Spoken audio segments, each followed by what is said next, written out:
Assalamualaikum warahmatullahi wabarakatuh.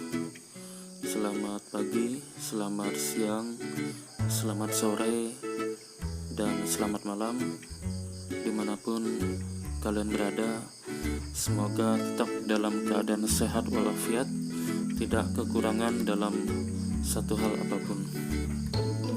Saat ini kita akan mempelajari tentang kelanjutan materi sebelumnya, yang C, yaitu kasus-kasus pelanggaran hak asasi manusia. Nah, sekarang kita akan membahas tentang bagian D, bagian terakhir dari materi hak asasi manusia, yaitu upaya penegakan hak asasi manusia. Ya, yang pertama kita akan membahas tentang upaya pemerintah dalam menegakkan hak asasi manusia. Upaya pemerintah untuk menegakkan HAM itu tentu saja setiap negara memiliki ciri khas, memiliki identitas, memiliki karakter yang berbeda-beda dalam menegakkan hak asasi manusia. Pemerintah Indonesia dengan pemerintah Malaysia, dengan pemerintah Brunei, dengan pemerintah Australia, Amerika Serikat, Inggris, dan lain sebagainya tentu memiliki cara penanganan masing-masing dalam menegakkan hak asasi manusia. Khusus di Indonesia, penegakan hak asasi manusia itu berkarakter Pancasila. Artinya, dalam menegakkan hak asasi manusia itu tidak boleh lepas dari nilai-nilai Pancasila. Penegakan hak asasi manusia di Indonesia bukanlah penegakan hak yang sebebas-bebasnya atau liberal. Kita tidak setuju dengan hak asasi manusia di negara-negara liberal seperti Amerika Serikat, Belanda, dan lain sebagainya. Kita dalam menegakkan hak asasi manusia harus sesuai dengan nilai-nilai Pancasila. Di mana nilai Pancasila, di sila pertama misalkan disebutkan ketuhanan yang Maha Esa. Maka dalam penegakan hak asasi manusia tidak boleh lepas dari nilai-nilai agama. Negara Indonesia bukanlah negara sekuler yang memisahkan antara agama dan kehidupan berbangsa. Nah, kehidupan beragama itu sangat mempengaruhi nilai-nilai kebangsaan Indonesia. Oleh karena itu, sekali lagi, nilai-nilai dari Pancasila ini selalu mengontrol dan melekat dalam upaya pemerintah dalam menegakkan hak asasi manusia. Tentu saja dalam prakteknya kita tetap boleh mengambil instrumen-instrumen dari hukum HAM internasional. Kita boleh mengambil konvensi-konvensi atau piagam-piagam HAM internasional seperti piagam PBB. Boleh saja kita ambil. Tetapi untuk mengambil konvensi-konvensi internasional tersebut, negara Indonesia harus melakukan dua hal. Yang pertama, kedaulatan bangsa kita harus tetap kita utamakan. Artinya kalau konvensi-konvensi tadi melanggar kedaulatan Republik Indonesia, maka tentu saja tidak bisa kita terima. Tapi jika konvensi tersebut tetap menghargai kedaulatan Republik Indonesia, maka kita akan terima. Syarat yang kedua adalah konvensi tadi harus ditundukkan dulu dalam hukum Republik Indonesia. Artinya, konvensi-konvensi internasional tadi atau piagam-piagam hak asasi manusia internasional tadi harus diratifikasi, harus dijadikan instrumen HAM nasional dulu, harus dijadikan undang-undang dulu. Artinya tidak berbentuk konvensi, tidak berbentuk piagam, tapi dijadikan dulu sebagai undang-undang Republik Indonesia atau diratifikasi. Dalam bahasa lainnya ditundukkan menjadi undang-undang Republik Indonesia. Nah, jadi sekali lagi ada dua cara kita masih boleh mengambil hukum HAM di dunia, tapi syaratnya dua. Yang pertama, tetap menghargai kedaulatan Republik Indonesia. Syarat yang kedua, hukum HAM internasional tersebut atau konvensi-konvensi tersebut atau piagam-piagam tersebut harus ditundukkan dalam hukum nasional Republik Indonesia berupa ratifikasi menjadi Undang-Undang Republik Indonesia. Selanjutnya, pemerintah Indonesia dalam proses penegakan hak asasi manusia ini telah melakukan langkah-langkah strategis, di antaranya sebagai berikut. Kita bahas satu persatu. Yang pertama, pembentukan Komnas HAM, Komisi Nasional Hak Asasi Manusia. Nah, Komnas HAM ini dibentuk berdasarkan keputusan Presiden nomor 50 tahun 1993. Berarti Komnas HAM sudah ada sejak zaman Orde Baru, sejak zaman Soeharto. Kita tahu di tahun 1993 ada kasus pelanggaran hak asasi manusia, misalkan kasus pembunuhan terhadap Marsinah yang melakukan demo untuk kenaikan gaji buruh-buruh. Nah, peristiwa-peristiwa ini akhirnya mendesak pemerintah untuk membuat Komisi Nasional Hak Asasi Manusia. Walaupun saat itu Komnas HAM dibentuk, tetapi pada prakteknya penyelenggaraan atau penegakan hak asasi manusia masih belum berjalan sesuai dengan yang diharapkan. Lalu kemudian setelah kita reformasi tahun 98, maka satu tahun berikutnya tahun 1999 dibentuklah Undang-Undang Nomor 39 tahun 1999 tentang hak asasi manusia. Nah, pada undang-undang ini Komnas HAM pun dimasukkan dalam undang-undang ini. Jadi Komnas HAM selain ada pada Kepres nomor 50 tahun 1993 juga diinkludkan dalam Undang-Undang Nomor 39 tahun 1999. Tepatnya ada di pasal 75 sampai pasal 99. Kemudian Komnas HAM itu adalah lembaga yang melakukan pengkajian, penelitian, penyuluhan, pemantauan, dan mediasi HAM. Berikutnya, Komnas HAM ini beranggotakan 35 orang yang dipilih oleh Dewan Perwakilan Rakyat yang nanti diresmikan oleh Presiden Republik Indonesia.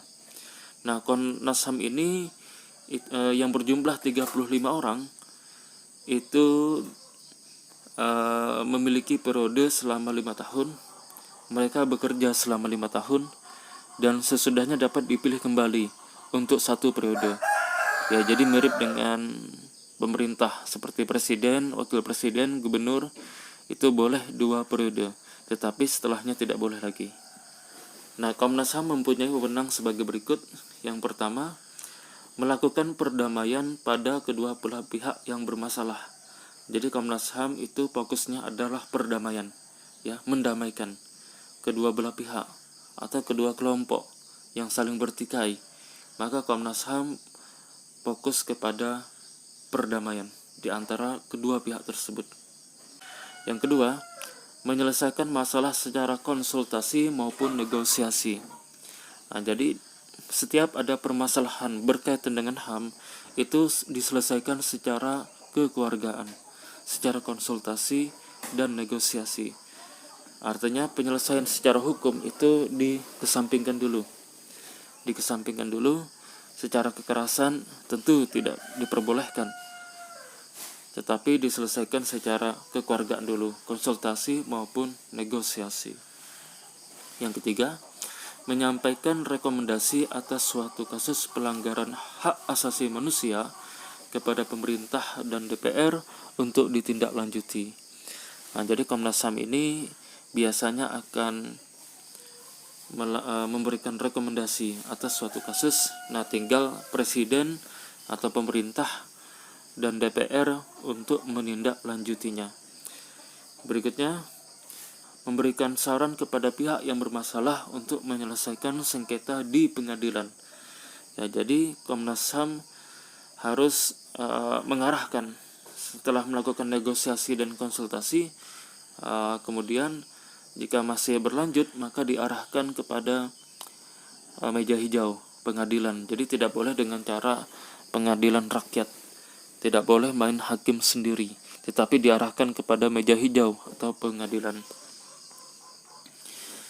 Oke, itu tadi yang pertama.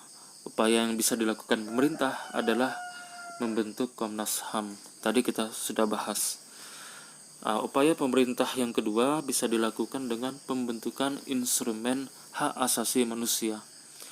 Nah, instrumen ini sangat penting karena instrumen HAM ini itu menjadikan kepastian hukum akan hak asasi manusia ditegakkan. Sebab pemerintah tidak akan bisa menegakkan HAM, polisi tidak akan bisa menegakkan HAM, Komnas HAM tidak akan bisa menegakkan HAM, pengadilan tidak akan bisa menegakkan HAM jika instrumennya tidak ada, jika kepastian hukumnya tidak ada. Karena para penegak hukum hanya bisa bekerja sesuai dengan aturan-aturan hukum, sesuai dengan kepastian hukum. Nah, oleh karena itu kepastian hukum ini harus dibentuk. Nah, kepastian hukum yang dibentuk yang paling besar, yang paling tinggi adalah tentu saja UUD 1945 yang sudah pernah kita pelajari, bahkan sebagian besar sudah kalian hafalkan, yaitu bab 10A hak asasi manusia pasal 28A sampai J, ya, pasal 28A sampai J. Yang kedua, TAP MPR nomor 17/MPR/1998 tentang hak asasi manusia. Ya, jadi TAP MPR bersepakat untuk menetapkan atau menghargai hak asasi manusia, khususnya setelah reformasi 98. Berikutnya, Undang-Undang RI nomor 39 tahun 1999 tentang hak asasi manusia. Nah, dengan diterbitkannya undang-undang ini, Undang-Undang nomor 39 tahun 1999, maka diterbitkanlah pula Perpu. Ada yang tahu apa itu Perpu? Ya, Perpu adalah peraturan pemerintah pengganti undang-undang. Maka diterbitkanlah Perpu nomor 1 tahun 1999. Nah, jadi bersamaan dengan Undang-Undang nomor 39 tahun 1999, dibentuklah Perpu nomor 1 tahun 1999 tentang Pengadilan Hak Asasi Manusia. Kenapa perlu dibentuk Perpu? Sebab kalau hanya undang-undang tentang HAM dibuat, yaitu Undang-Undang nomor 39, maka ketika terjadi pelanggaran HAM, siapa yang akan mengadili? Siapa yang akan memutuskan perkara tersebut? Nah, sehingga pemerintah harus melakukan atau membentuk Perpu nomor 1 tahun 1999 tentang pengadilan HAM.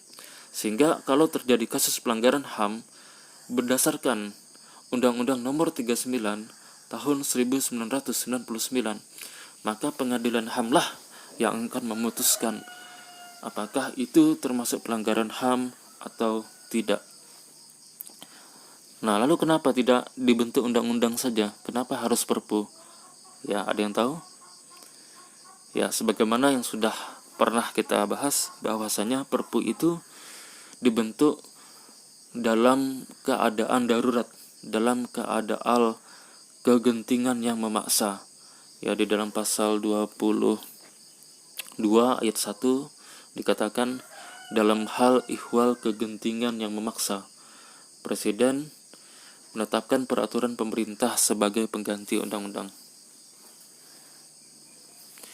Nah, ketika dalam keadaan darurat seperti itu, maka mustahil dibentuk undang-undang. Kenapa? Karena membentuk undang-undang membutuhkan waktu yang cukup lama, karena harus melibatkan kesepakatan antara pemerintah atau presiden dan Dewan Perwakilan Rakyat. Nah, kalau dilakukan sidang demi sidang, sedangkan pelanggaran HAM terus terjadi, terus berlanjut, maka semua pelanggaran HAM tersebut itu tidak bisa diadili karena menunggu pengadilan HAM terbentuk dulu berdasarkan undang-undang. Oleh karena itu, maka dibentuklah Perpu nomor 1 tahun 1999 agar pengadilan HAM bisa dibentuk dengan lebih cepat sehingga semua kasus-kasus pelanggaran HAM itu bisa diselesaikan di pengadilan tersebut. Nah, lalu kemudian di tahun berikutnya, tahun 2000, maka pemerintah dan DPR pun sepakat untuk membentuk Undang-Undang RI nomor 26 tahun 2000 tentang pengadilan HAM. Nah, jadi setahun berikutnya baru dibentuk undang-undangnya nomor 26 tahun 2000 tentang pengadilan HAM. Otomatis Perpu yang sebelumnya, Perpu nomor 1 tahun 1999 tidak berlaku lagi, digantikan dengan Undang-Undang RI nomor 26 tahun 2000. Berikutnya, ditetapkannya peraturan perundang-undangan tentang perlindungan anak. Nah, jadi pemerintah sangat konsen saat itu untuk menegakkan hak asasi manusia khususnya untuk anak-anak. Karena biasanya yang paling sering mendapatkan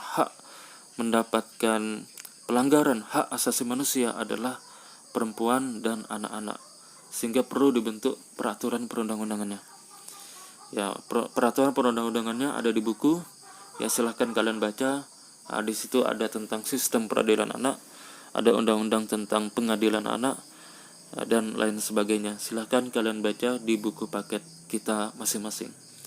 Berikutnya, meratifikasi instrumen HAM internasional. Nah, ini yang Bapak sampaikan sebelumnya, pada slide sebelumnya, bahwasanya pemerintah itu akan menundukkan hukum-hukum HAM internasional. Nah, caranya dengan meratifikasi hukum HAM tersebut, konvensi-konvensi tersebut, atau piagam-piagam HAM internasional tersebut menjadi produk Undang-Undang Republik Indonesia. Nah, itu namanya meratifikasi instrumen HAM internasional. Ada banyak sekali konvensi-konvensi yang kita ratifikasi, yang kita tundukkan. Silahkan kalian baca di buku paket kita masing-masing. Nah, ini upaya yang ketiga yang dilakukan pemerintah. Masih ingat yang pertama apa tadi? Ya, yang pertama pembentukan Komnas HAM. Yang kedua yang barusan kita bahas apa? Oke, yang kedua adalah pembentukan instrumen HAM. Nah, yang ketiga adalah pembentukan pengadilan HAM. Nah, kalau tadi instrumennya, yang sebelumnya bagian B itu instrumennya, instrumen tentang pengadilan HAM. Masih ingat instrumen pengadilan HAM ada di Undang-Undang nomor berapa? Ya, ada di Undang-Undang nomor 26 tahun 2000. Yang sebelumnya ada di Perpu nomor 1 tahun 1999. Nah, tetapi instrumen itu tidak akan ada manfaatnya, tidak akan ada gunanya tanpa dibentuk pengadilan HAM, tanpa fisiknya. Kalau tadi cuma di atas kertas undang-undang. Nah, kita harus bentuk fisiknya, yaitu dibentuklah pengadilan HAM. Nah, biasanya pengadilan HAM ini terdiri atas 5 orang. 3 orang itu hakimnya memang hakim dari pengadilan HAM dan 2-nya dari hakim ad hoc. Hakim ad hoc itu artinya hakim sementara yang biasanya diambil dari akademisi, misalkan dosen-dosen hukum. Nah, karena sifatnya sementara berarti hanya bertugas saat itu saja, ketika pengadilan HAM itu saja. Nanti ketika terjadi pengadilan HAM berikutnya atau pelanggaran HAM berikutnya, maka 2 hakim ini berganti dengan hakim-hakim yang lain. Tapi 3 hakimnya itu bersifat tetap, ya, selama 5 tahun itu hakimnya bersifat tetap 3 orang. Tapi 2 orangnya hanya bersifat sementara atau ad hoc. Kenapa perlu ada hakim ad hoc? Tujuannya supaya pengadilan bisa independen. Karena boleh jadi 3 hakim dari pengadilan HAM itu sudah tersuap, sudah kena suap, maka ada 2 hakim yang ad hoc yang dia independen karena berasal dari masyarakat atau berasal dari akademisi. Oke, sekarang yang nomor 2 ya. Kalau tadi yang pertama kita membahas tentang upaya pemerintah dalam menegakkan hak asasi manusia. Sekarang kita membahas nomor 2, yaitu upaya penanganan kasus pelanggaran hak asasi manusia. Nah, upaya yang pertama dilakukan dengan cara pencegahan. Ingat, mencegah lebih baik daripada mengobati. Yang pertama yang bisa dilakukan pemerintah adalah menegakkan supremasi hukum dan demokrasi. Nah, jika hukum ditegakkan, jika hukum dilaksanakan dengan seadil-adilnya, maka otomatis orang akan berpikir ribuan kali untuk melakukan pelanggaran. Apalagi jika hukumnya sangat tegas, ya, sehingga akhirnya siapapun tidak akan pernah mau melakukan pelanggaran HAM. Masih ingat penyebab pelanggaran HAM apa salah satunya? Ya, salah satunya adalah karena ketidaktegasan aparat penegak hukum. Maka otomatis cara untuk menyelesaikannya adalah dengan cara menegakkan supremasi hukum dan demokrasi. Nah, kalau supremasi hukum ini ditegakkan untuk terjadinya pelanggaran-pelanggaran hukum, nah, untuk demokrasi ini ditegakkan untuk mengendalikan pemerintah agar tidak otoriter. Sebab kalau pemerintah otoriter, maka otomatis akan terjadi pelanggaran hak asasi manusia kepada warga negaranya. Oleh karena itu, demokrasi perlu diperkuat. Nah, sehingga pemerintah tidak melanggar HAM kepada warganya. Nah, yang kedua, meningkatkan kualitas pelayanan publik. Nah, jika kualitas pelayanan publik ditingkatkan, orang ngurus KTP tidak perlu antri-antri panjang. Orang ketika ngurus KTP duduknya, tempat kursinya itu berkualitas seperti pelayanan-pelayanan di bank, tentu saja hak asasi manusia masyarakat akan lebih terhargai.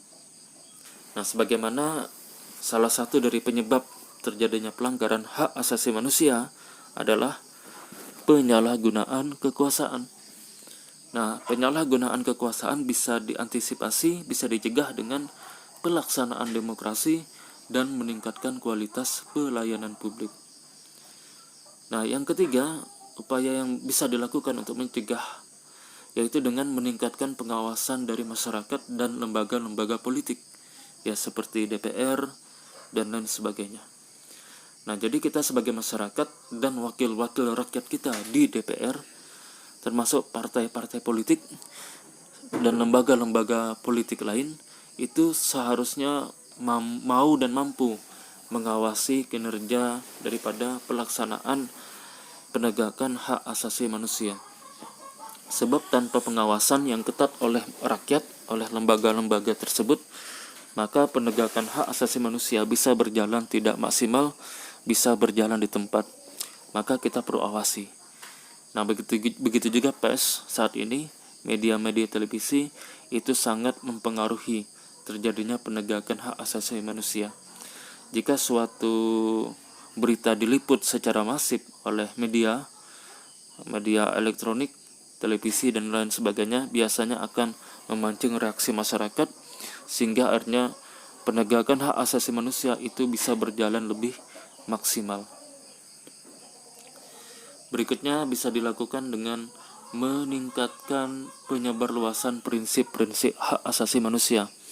Nah, ini dilakukan melalui lembaga-lembaga pendidikan.